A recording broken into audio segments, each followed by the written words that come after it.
Chapter 38.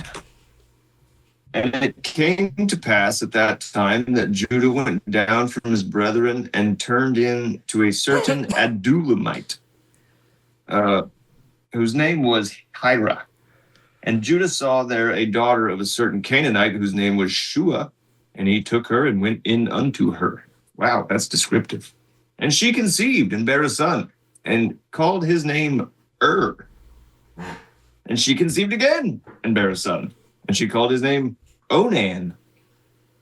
And she yet again conceived and bare a son, and called his name Shelah. And he was at Chezib when she bare him. And Judah took a wife for his firstborn, whose name was Tamar. And Judah's firstborn, was wicked in the sight of the Lord, and the Lord slew him. Damn. Would that be...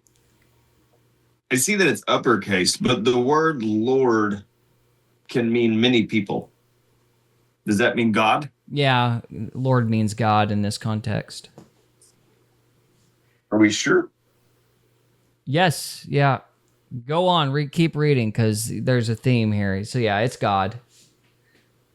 And Judah said unto Onan, Go in unto thy brother's wife, and marry her, and raise up seed to thy brother.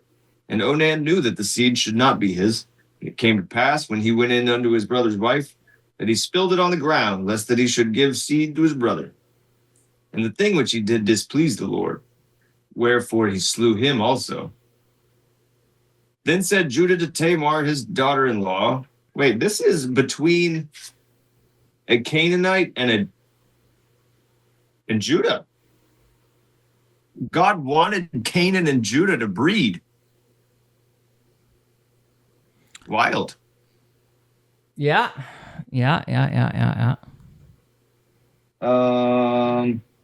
Then said Judah to Tamar, his daughter-in-law, Remain a widow at thy father's house. And said Judah to Tamar, his daughter-in-law, Remain a widow at thy father's house till Shelah my son be grown. For he said, Lest peradventure, he die also. He died also that his brethren did, and Tamar went and dwelt in her father's house.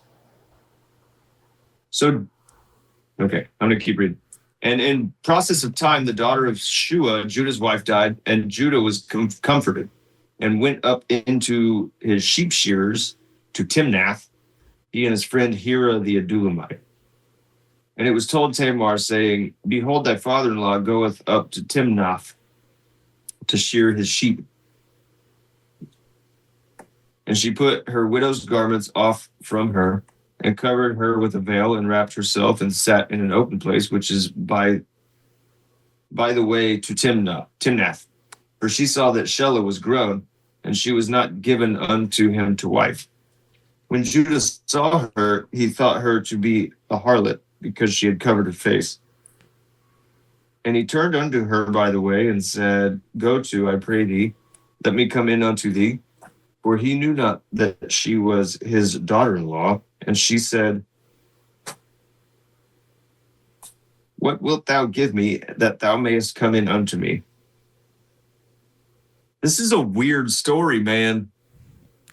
This is one of those stories that I really, really like, because it curb stomps our Christian church's Victorian ethic. It gets better. We'll talk about it when you're done. Or maybe by better, I mean, a lot of people would find it more confusing. But anyway, Go on. It's all about genetics right now. It's not about genetics, but anyway, go on. 17. And he said, I will send thee a kid from the flock. And she said, Wilt thou give me a pledge till thou send it? And he said, What pledge shall I give thee? And she said, Thy signet, and thy bracelets, and thy staff that is in thine hand. And he gave it to her. And he came in unto her, and she conceived by him. And she arose and went away, and laid by her veil from her, and put on the garments of her widowhood. And Judah sent the kid by the hand of his friend the Adullamite to receive his pledge from the woman's hand, but he found her not. Then he asked the men of that place, saying, Where is the harlot that was openly by the wayside? And they said, There was no harlot in this place. And he returned to Judah and said, I cannot find her. And also the men of the place said that there was no harlot in this place. And Judah said, let her take it to her. And Judah said, let her take it to her, lest we be shamed. Behold, I sent this kid, and thou hast not found her. It's basically saying let her deal with it. That's what that let her take it to her means. Like, let her grab her own things. It's kind of what I think it's getting at. So, sorry. The kid, the goat, because he was going to give her a goat. Right. And they were going to trade the goat for the pledge. And then he couldn't find her. So he's like, all right, well, let her deal with it then. I think that's kind of what it's getting at. Came to pass about 3 months after that it was told Judah, saying, Tamar, thy daughter-in-law, hath played the harlot. And also, behold, she is with child by whoredom. And Judah said, bring her forth and let her be burnt, because I hate myself. When she was brought forth, she sent to her father-in-law, saying, by the man whose these are, am I with child? She said, discern, I pray thee, whose are these? The signet, the bracelets, the staff. And Judah acknowledged them and said, she hath been more righteous than I, because that I gave her not to Shelah my son, and he knew her again no more. And it came to pass in the time of her travail that, behold, twins were in her womb. And it came to pass that when she travailed, that the one put out his hand, and the midwife took and bound upon his hand a scarlet thread, saying, this came out first. And it came to pass, as he drew back his hand, that behold, his brother came out, and she said, how hast thou broken forth? This breach be upon thee. Therefore his name will be called Pharez. And afterward came out his brother that had the scarlet thread upon his hand, and his name was called Zerah. This is a very strange story, Gary. Please explain it to me.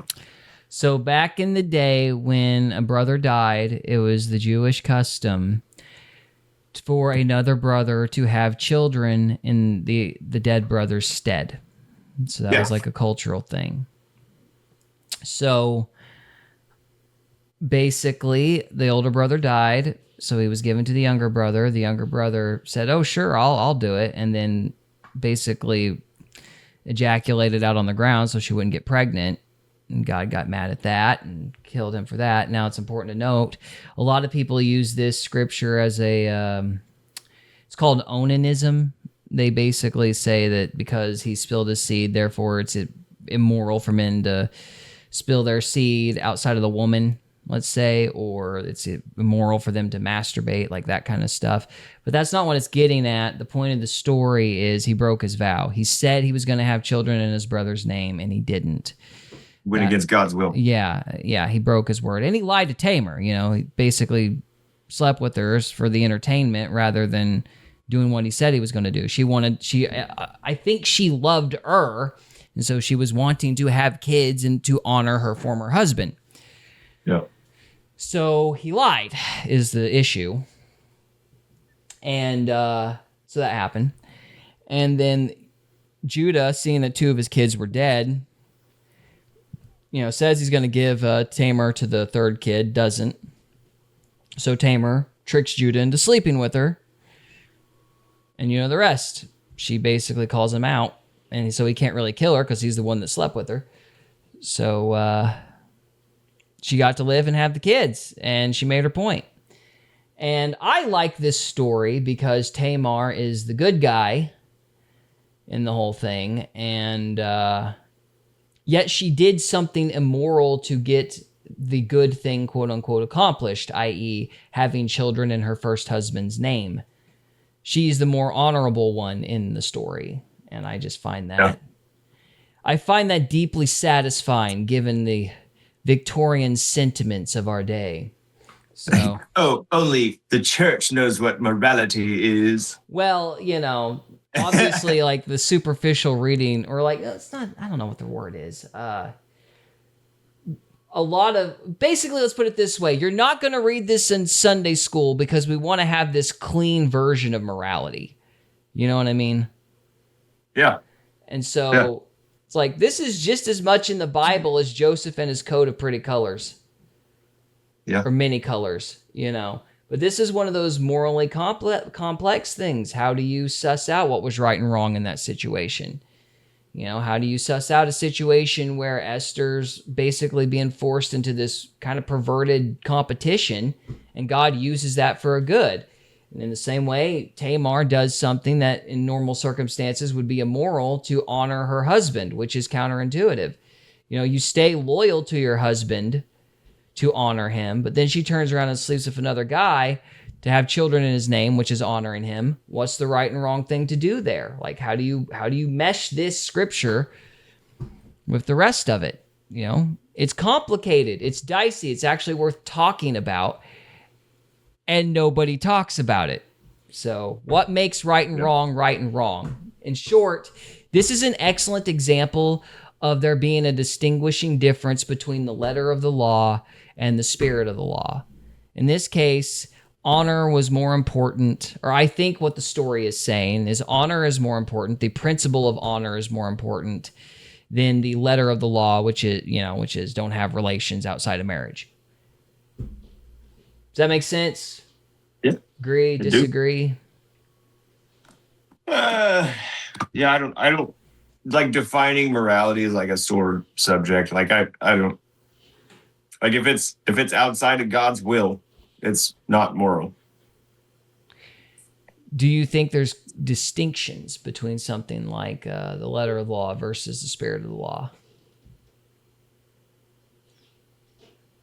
Because I think that's what Christ is saying when he says, you know the law, but you don't know why it's written. Yeah. I think that's what he's getting at. I think it's like the reason we have the law is to keep people's hearts in control. What does that mean? But if the law is written on our hearts, we're going to talk about it more later on, but I think when your heart rate gets up, like you could feel an emotion, but when your heart rate gets up, specifically when your heart rate gets up and that you feel that emotion while your heart rate's up, you can't, that's bad. I don't think Jesus, like when Jesus was flipping tables, I don't think he was like pissed. I don't think he was like screaming and his heart rate was just going crazy. I think he knew exactly what he was doing and he was doing it calmly. You think it was calculated? Okay. Yeah. You might be right. I mean, that's a fair interpretation that he wasn't like emotionally, he wasn't reacting. Like there was a calculation to it. Yeah, I could see that. It was a decision. It was a made decision. Like he may have been angry when he first saw it or whatever, but he calmed that. He didn't act out of anger. It's like, what was the question? I forgot. Is there a distinction? Do you believe there's a distinction? I guess it's a two-parter, so I'll add another part to it. A, do you believe there is a distinction between the letter of the law and the spirit of the law? Do you think that's what Christ is getting at whenever he talks about, you know the law, but you don't know why it was written? And B, do you think that this story is demonstrating that principle in Genesis 38? There is a difference in the letter of the law and the spirit of the law. Because, like, the spirit of the law is you're committing murder in your heart when you have evil thoughts. Mm-hmm. The actual law prevents you, or is there to prevent you from actually doing that. The further you get on your spiritual journey, the less you act out your internal world. Yeah. And these people in the Old Testament were at the very beginning of their journey. Mm-hmm. Yeah, they're weaning out of a pagan world. Yeah. Yes. So. But I don't know if Genesis 38 is necessarily painting that picture. What do you think Genesis 38 is painting then?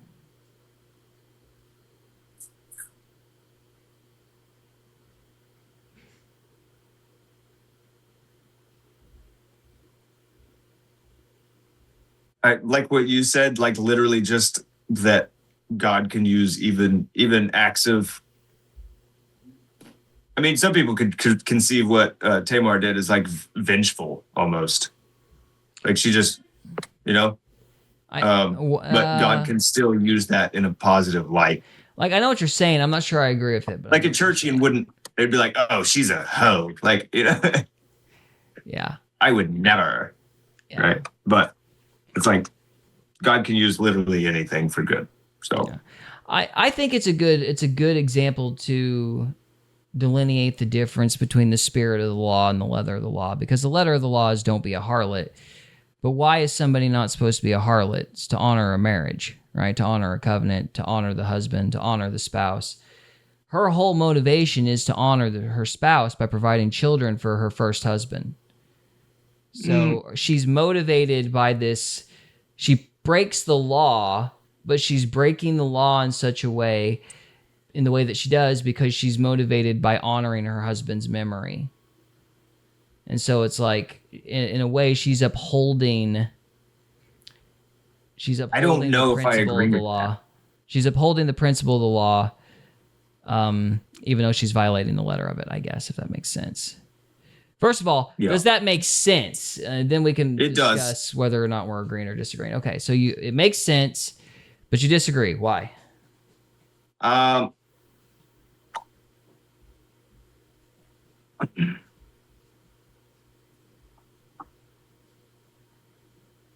forgot.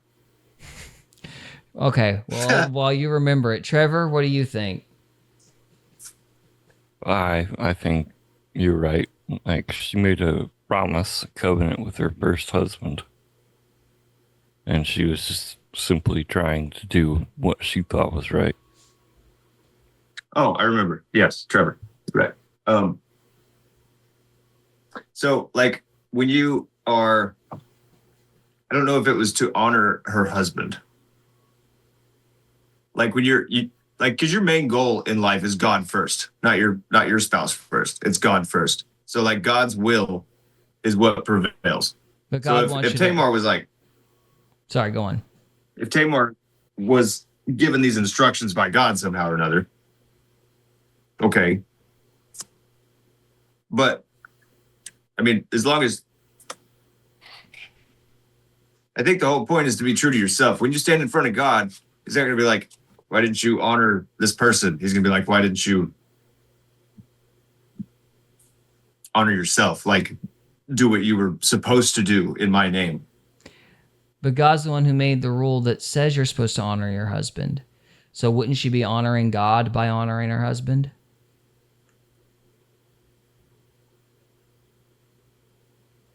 If that's honor, I guess, I don't know. That's like, it's weird.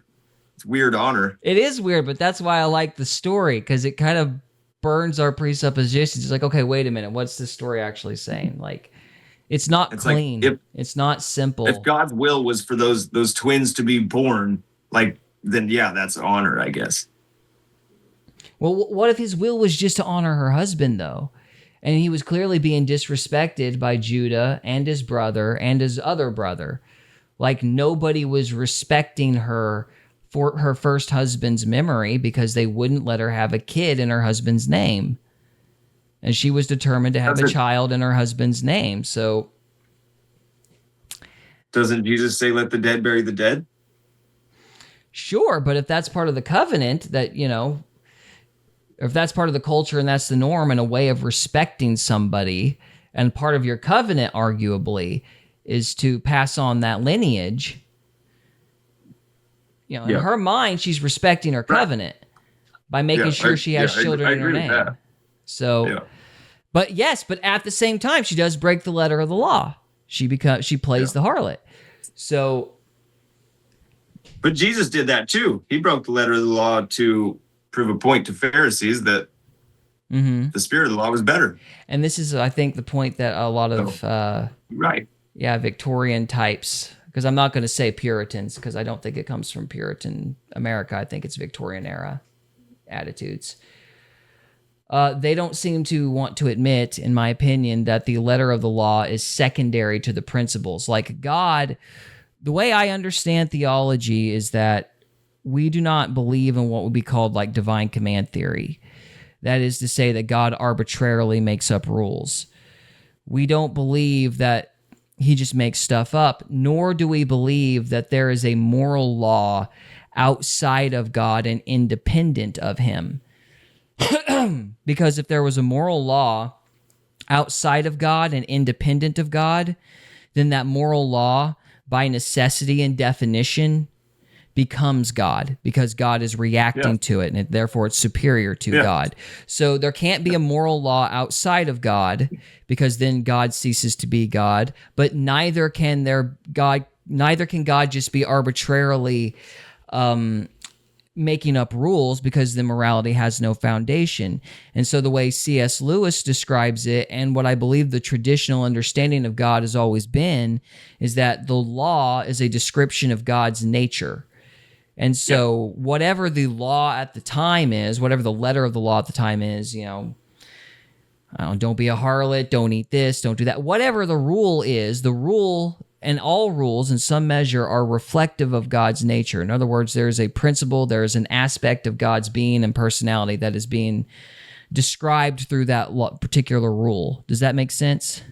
And so because the letter of the law's purpose is to uphold a principle that is a description of God, the letter is really secondary to the principle. I agree. I think you're right. Cool. Well, hopefully that didn't come out too pretentious. But No. Good. Yeah, like when Jesus told the let's see, it was what's his name? The famous Pharisee, Nicodemus?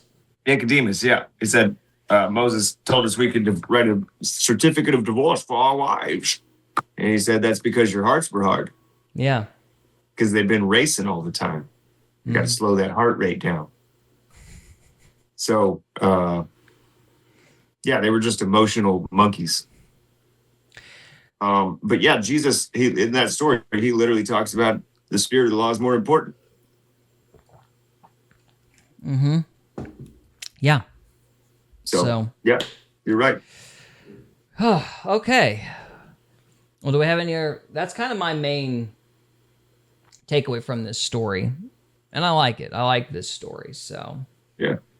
Just me. I really don't know anything about the very end as far as like the significance of the ribbon, Perez and Zara. I don't know if that goes... to my memory, that doesn't go anywhere in the future, so I don't know what... If it's just a cool story, or if there's something else tied to that story, those verses at the end, the red ribbon and all that. I don't know. So... That is what they use to, in Hollywood. Scarlet Thread? Chris Cornell and Chester Bennington. They both had red ribbons hanging on their doorknobs after they committed suicide. I didn't know that. Wow. You didn't know that? No. Yeah. Yeah, and they were both about to start writing they were filming. They were in the middle of filming a pedophile documentary about Harvey Weinstein, if I remember correctly. That's really interesting. Anna Hesh died while she was filming a documentary about child trafficking as well. Yeah. And that video was terrifying. Did you ever see we're getting off topic. You'll have to look up Anna Hesh's car wreck. It is really sad. So, I don't know, Trevor. Do you know anything about this Scarlet Thread thing? Because I don't. No, I can try and look something up. Yeah, can you see if you can Google something really quick and see if there's any interesting details on that?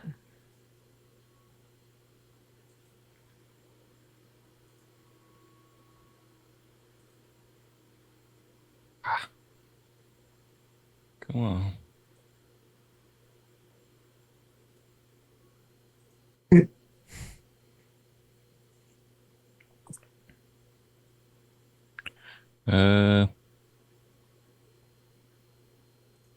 After Tamar had given birth to twins, the first child's hand had already been delivered, and the scarlet thread had been tied to it. It's just part of the what they did. Yeah, I wonder if it was like really important which one came out first. Yeah, it was just to tell them which twin came out first. Yeah, it was part of the Scarlet thing. I wonder if it was like actually like a big deal which twin came out first back then. Well, but it might tie into like inheritance, like who got. Yeah, Yeah, 100%. Yeah, so maybe that's what it's referring to. Maybe it's explaining why this guy got to continue the family name over somebody else or whatever. So. Mm-hmm. Yeah. Have you ever, when a woman is breech, like during childbirth, the phrase breech here refers to the unusual way the second child was born. Yeah, it's a breech birth. So it broke the normal birth order. Uh-huh. Wow. Okay, so, but there's nothing beyond that? Like, we don't need to know anything about the significance of the thread or what Perez and Zara did, or... I'm trying to read on to see if it says anything. It doesn't really. Okay. Just got the Rumble notification. Yeah, because I forgot to press start because I'm an idiot. Oh, okay, here it is.